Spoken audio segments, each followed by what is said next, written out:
وہ دیکھو آمنہ بیوی کے چاند آ رہے ہیں، ابلیس کے سوائے سب خوشیاں منا رہے ہیں، سبحان اللہ، ابلیس کے سوائے سب خوشیاں منا رہے ہیں۔ صدقے میرے نبی کے ہیں جتنے انبیاء سب، صدقے میرے نبی کے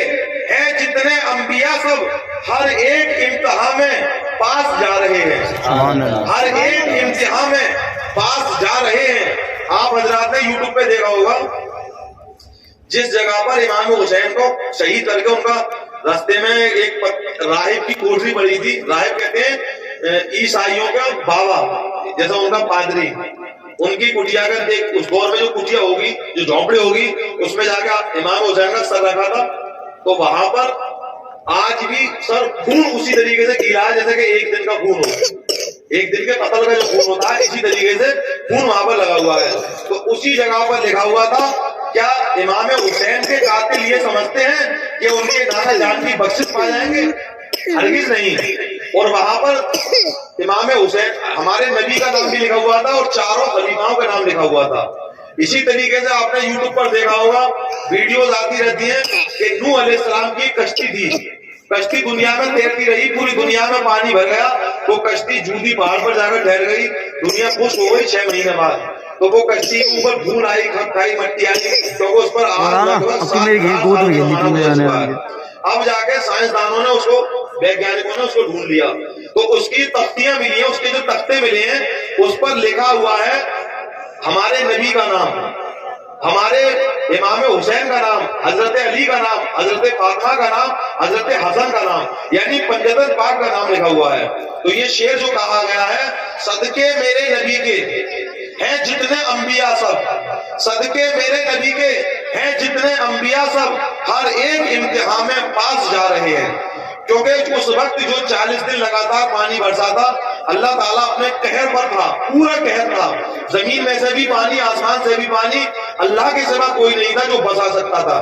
لیکن اس کے لیے چاہیے تھا وسیلہ۔ حضرت آدم علیہ السلام نے بھی ہمارے نبی کے وسیلے سے دعا مانگی، اسی طریقے سے نوح علیہ السلام نے بھی ہمارے نبی کے وسیلے سے دعا مانگی۔ جتنے لوگ ان کے ساتھ تھے ایمان والے تھے، اللہ کو ایک ماننے والے تھے، گاڈ کو، ایشور کو ایک ماننے والے تھے، وہ سب بچ گئے، باقی لوگوں کو ڈبو دیا گیا، غرق کر دیا گیا۔ 12 ربیع الاول کعبے پہ آ کے جبریل، 12 ربیع الاول کعبے پہ آ کے جبریل آیا مدد کو والی مژدہ سنا رہے ہیں،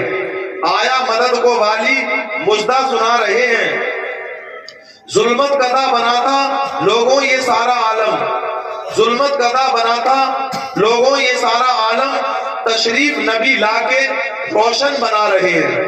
تشریف نبی لا کے روشن بنا رہے ہیں۔ یہ دنیا ہمارے نبی پاک صلی اللہ علیہ وسلم کے آنے سے پہلے ایک اندھیرا تھا، اندھیری کوٹری تھی۔ آج جو لوگ اپنے آپ کو ایڈوانس کہتے ہیں اور دعویٰ کرتے ہیں کہ ہم عورتوں کو ادھیکار دلائیں گے، عورتوں کے حق دلائیں گے، عورتوں کو یہ دلائیں گے، وہ دلائیں گے، وہ اپنے گریبان میں جھانک کر دیکھیں کہ ان کے دور میں، ہمارے نبی کے آنے سے پہلے،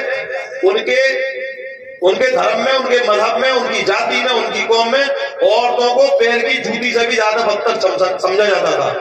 یہی ایک ہندوستان ہے جس میں ایک راجستھان ایک جگہ ہے، وہاں پر آج بھی ایک ستی استھل بنا ہوا ہے۔ وہاں پر کیا ہوتا تھا، کسی بچی کی شادی چاہے وہ 10 12 15 16 20 سال کی ہو، کسی مرد سے ہو گئی، اتفاق سے اس کا شوہر، اس کا پتی مر گیا کسی بھی بیماری سے، تو زندہ اس کی پتنی کو بھی اس کے ساتھ میں چتا میں بٹھا دیا جاتا تھا۔ یہ ہوتا تھا عورتوں کے ساتھ اس دور میں۔ اسی طریقے سے کوئی شخص ہر کسی سے لڑنا چاہتا تھا، نیک تھوڑی تھوڑی بات پر عام لڑائیاں ہو جایا کرتی تھی، پورے کے پورے کنبے کے کنبے، خاندان کے خاندان تباہ و برباد ہو جایا کرتے تھے۔ یہ دنیا اس طریقے سے ظلمت گدا بنا ہوا تھا، لیکن جب میرے نبی پاک صلی اللہ علیہ وسلم اس دنیا میں تشریف لائے تو انہوں نے اس دنیا کو روشن بنا دیا اور اس دنیا کو وہ تعلیم دی، وہ ترقی دی کہ آپ دیکھیں کہ میرے نبی پاک صلی اللہ علیہ وسلم نے فرمایا، اے مسلمانوں، تم جب تک ایمان والے پکے سچے مومن نہیں ہو سکتے جب تک کہ تمہیں اپنے وطن سے محبت نہ ہو۔ وطن کی محبت ایمان کا حصہ ہے، اپنے دیش کی محبت ایمان کا حصہ ہے۔ تم جب تک پکے سچے مومن نہیں ہو سکتے جب تک کہ اگر تم پیٹ بھر کے کھانا کھا چکے اور تمہارا کوئی پڑوسی بھوکا سو جائے تو یہ تمہارے لیے ایمان ہونے کی دلالت نہیں ہے، بلکہ تمہیں اپنے پڑوسیوں کا بھی خیال رکھنا چاہیے۔ اب اس پڑوسی کے معاملے میں یہ نہیں بتایا گیا کہ پڑوسی صرف مسلمان ہو، بلکہ پڑوسی کا لفظ عام کر دیا گیا۔ اس میں ہندو بھی ہو سکتا ہے، یہودی بھی ہو سکتا ہے، عیسائی بھی ہو سکتا ہے، جین، بودھ، پادری، غرض کے کوئی بھی دھرم والا ہو، وہ سب پڑوسی ہیں۔ میرے نبی پاک صلی اللہ علیہ وسلم نے فرمایا، اے لوگوں، جب بھی تم کسی سڑک سے گزرو اور اگر جاتے میں دیکھو کسی سڑک پہ ایک روڑا پڑا ہوا ہے، اینٹ پڑی ہوئی ہے، ڈھیلا پڑا ہوا ہے، تو اسے ایک سائڈ پر کر دو، کیونکہ ہو سکتا ہے تمہاری نگاہ اس پہ پڑ گئی، تم بچ گئے، لیکن کوئی آدمی یہاں سے گزرے بے خیالی کے عالم میں تو تم تو بچ گئے، لیکن اس کا پیر بے خیالی کے عالم میں اس سے اڑ جائے اور وہ ٹھوکر کھا کے گر جائے۔ میرے بھائیوں، میرے دوستوں، میرے نبی پاک صلی اللہ تعالیٰ علیہ وسلم نے فرمایا کہ جب بھی کبھی تم وضو کرو، غسل کرو، تو اس میں پانی کو احتیاط کے طور پر خرچ کیا کرو، پانی کو زیادہ خرچ مت کیا کرو، کیونکہ اس پانی کی قدر وہ جانے جن کے دور میں پانی نہیں ہوا کرتا تھا۔ آج سے 10 سال پہلے کا دور لے لیجئے کہ جب نہانے کے لیے ایک انسان پانی بھرتا تھا 2 بالٹیاں، تو اس کو ہاتھ چلاتے چلاتے تھکن چڑھ جایا کرتی تھی۔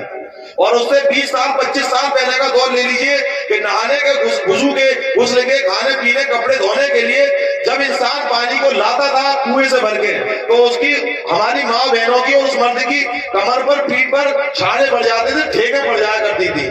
یہ پانی کی قدر اس دور کے لوگوں سے پوچھو۔ میرے بھائیوں، میری بہنوں، یاد رکھو، آج کے دور میں جن جن لوگوں کے گھروں پر سمر لگی ہوئی ہے، پانی کی ٹنکیاں لگی ہوئی ہیں، ان کو چاہیے کہ پانی کو احتیاط کے ساتھ خرچ کریں، کیونکہ اس کا ایک ایک حساب دینا پڑے گا، ذرے ذرے کا حساب دینا پڑے گا۔ میرے نبی پاک صلی اللہ علیہ وسلم نے اپنے ماننے والوں کو، اپنے چاہنے والوں کو حکم دیا کہ پانی کا بڑی احتیاط کے ساتھ استعمال کریں، پانی کو بڑی احتیاط کے ساتھ خرچ کریں، کیونکہ یہ پانی، یہ روزی، یہ روٹی جب کسی کے پاس سے چلی جاتی ہے تو اسے بھٹکا دیتی ہے، در در کا بھکاری بنا دیتی ہے۔ جس در پہ جاتا